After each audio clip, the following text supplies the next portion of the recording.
Roald Dahl, The Witches, Chapter 7, I think. Frizzled like a fritter. All the women, or rather the witches, were now sitting motionless in their chairs and staring as though hypnotized at somebody who had suddenly appeared on the platform. That somebody was another woman. The first thing I noticed about this woman was her size. She was tiny, probably no more than 4.5 feet tall. She looked quite young. I guessed about 25 or 6, and she was very pretty. She had on a rather stylish long black dress that reached right to the ground, and she wore black gloves that came up to her elbows. Unlike the others, she wasn't wearing a hat. She didn't look to me like a witch at all, but she couldn't possibly not be one, otherwise what on earth was she doing up there on the platform? And why, for heaven's sake, were all those witches gazing at her with such a mixture of adoration, awe, and fear? Very slowly the young lady on the platform raised her hands to her face. I saw her gloved fingers unhooking something behind her ears, and then she caught hold of her cheeks and lifted her face clean away. The whole of that pretty face came away in her hands. It was a mask! As she took off the mask, she turned sideways and placed it carefully upon a small table nearby. And when she turned round again and faced us, I very nearly screamed out loud. That face of hers was the most frightful and frightening thing I had ever seen. Just looking at it gave me the shakes all over. It was so crumpled and wizened, so shrunken and shriveled. It looked as though it had been pickled in vinegar. It was a fearsome and ghastly sight. There was something terribly wrong with this, something foul and putrid and decayed. It seemed quite literally to be rotting away at the edges, and in the middle of the face, around the mouth and cheeks, I could see the skin all cankered and worm-eaten, as though maggots were working way in there. There are times when something is so frightful you become mesmerized by it and can't look away. I was like that now. I was transfixed. I was numbed. I was magnetized by the sheer horror of this woman's features. But there was more to it than that. There was a look of serpents in those eyes of hers as they flashed around the audience. I knew immediately, of course, that this was none other than the Grand High Witch herself. I knew also why she had worn a mask. She could never have moved around in public, let alone book an inn at a hotel, with her real face. Everyone who saw her would have run away screaming. "The doors!" shouted the Grand High Witch in a voice that filled the room and bounced around the walls. "Are they chained and bolted?" "The doors are chained and bolted, your grandness," answered a voice in the audience. The brilliant snake eyes that were set so deep in that dreadful, rotting, worm-eaten face glared unblinkingly at the witches, who sat facing her. "You may remove your gloves," she shouted. Her voice, I noticed, had that same hard metallic quality as the voice of the witch I had met under the conker tree, only it was far louder and much more harsher. It rasped, it grated, it snarled, it scraped, it screeched, and it growled. Everyone in the room was peeling off their gloves. I was watching the hands of those in the back row. I wanted very much to see what their fingers looked like and whether my grandmother had been right. Ah, yes. I could see several of them now. I could see the brown claws curving over the tips of the fingers. They were about 2 inches long, those claws, and sharp at the edges. "You may remove your shoes," barked the Grand High Witch. I heard a sigh of relief going up from all the witches in the room as they kicked off their narrow, high-heeled shoes, and then I got a glimpse under the chairs of several pairs of stockinged feet, square and completely toeless. Revolting they were, and though the toes had been sliced away from the feet with a carving knife. "You may remove your wigs," snarled the Grand High Witch. She had a peculiar way of speaking, something harsh and guttural, and she seemed to have trouble pronouncing the letter W. As well as that, she did something funny with the letter R. She would roll it round and round her mouth like a little piece of hot pork crackling before spitting it out.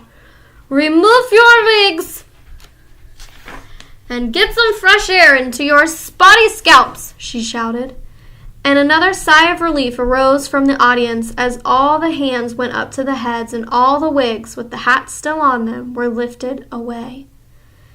There now appeared in front of me, row upon row of bald female heads, a sea of naked scalps, every one of them red and itchy looking from being rubbed by the linings of the wigs. I simply cannot tell you how awful they were, and somehow the whole sight was made more grotesque because underneath those frightful, scabby, bald heads, the bodies were dressed in fashionable and rather pretty clothes. It was monstrous. It was unnatural. Oh, heavens, I thought. Oh, help. Oh, Lord, have mercy on me. These foul, bald-headed women are child killers, every one of them, and here I am imprisoned in the same room, and I can't escape. At that point, a new and doubly horrifying thought struck me. My grandmother had said that with their special nose holes, they could smell out a child on a pitch-black night from right across the other side of the road. Up to now, my grandmother had been right every time. It seemed a certainty, therefore, that one of the witches in the back row was going to sniff me out at any moment, and then yell of dog droppings would go up all over the room, and I would be cornered like a rat. I knelt on the carpet behind the screen, hardly daring to breathe. Then suddenly I remembered another very important thing my grandmother had told me. "The dirtier you are," she said, "the harder it is for a witch to smell you." How long since I had had my bath last? Not for ages. I had my own room in the hotel, and my grandmother never bothered with silly things like that. Come to think of it, I don't believe I'd bathed since we arrived. When had I last washed my hands or feet? Certainly not this morning. Not yesterday either. I glanced down at my hands, and they were covered with smudge and mud and goodness knows what else besides. So perhaps I had a chance after all. The stink waves couldn't possibly get out through all that dirt. "Witches of England!" shouted the Grand High Witch.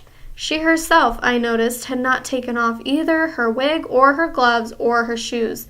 "Witches of England!" she yelled. The audience stirred uneasily and sat up straighter in their chairs. "Miserable witches!" she yelled. "Useless, lazy witches. Feeble, fribbling witches. You are a heap of idle, good-for-nothing verms." A shudder went through the audience. The Grand High Witch was clearly in an ugly mood, and they knew it. I had a feeling that something awful was going to happen soon. "I'm having my breakfast this morning," cried the Grand High Witch, "and I look out of the window at the beach. And what am I seeing? I am asking you, what am I seeing? I am seeing a revolting sight. I am seeing hundreds. I am seeing thousands of rotten, repulsive little children playing on the sand. It is putting me right on my food. Why, what have you not got rid of them?" she screamed. "Why have you not rubbed them all out? Those filthy, smelly children." With each word she spoke, flecks of pale blue phlegm shot from her very mouth with little bullets. "I am asking you why!" she screamed. Nobody answered her question. "Children smell!" she screamed. "They stink out the world. We do not want these children around here." The bald heads in the audience all nodded vigorously. "One children a week is no good to me," the Grand High Witch cried out. "Is that the best you can do?" "We will do better," murmured the audience. "We will do much better." "Better is not good either," shrieked the Grand High Witch. "I demand maximum results. So here are your orders. My orders are that every single child in this country shall be rubbed out, squashed, squirted, squitted, and fritted before I come here again in 1 year's time. Do I make myself clear?" A great gasp went up from the audience.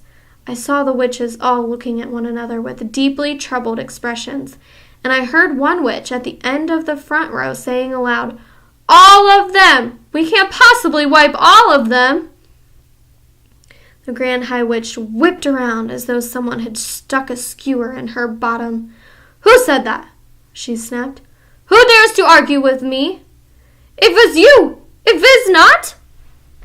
She pointed a gloved finger as sharp as a needle at the witch who had spoken.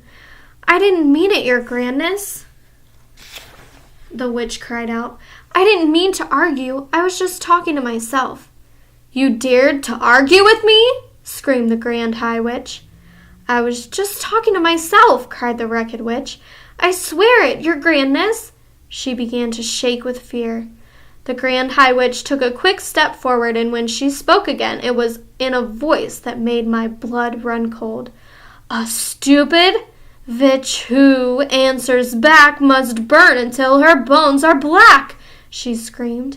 "No, no," begged the witch in the front row. The Grand High Witch went on. "A foolish witch without a brain must sizzle in the fiery flame." "Save me!" cried the wretched witch in the front row. The Grand High Witch took no notice of her. She spoke again. "An idiotic witch like you must roast upon the barbecue." "Forgive me, oh, your grandness," cried the miserable culprit. "I didn't mean it." But the Grand High Witch continued with her terrible recital. "A witch who dares to say I'm wrong will not be with us very long." A moment later, a stream of sparks that looked like tiny white-hot metal filings came shooting out of the Grand Witch's eyes and flew straight toward the one who had dared to speak. I saw the sparks striking against her and burrowing into her, and she screamed a horrible howling scream, and a puff of smoke rose up around her. A smell of burning meat filled the room. Nobody moved. Like me, they were all watching the smoke, and when it had cleared away, the chair was empty. I caught a glimpse of something wispy white, like a little cloud, fluttering upwards and disappearing out the window. A great sigh rose up from the audience. The Grand High Witch glared around the room. "I hope no one else is going to make me cross today," she remarked. There was a deathly silence. "Frizzled like a fritter," she said. "Cooked like a carrot. You will never see her again. Now we can get down to business."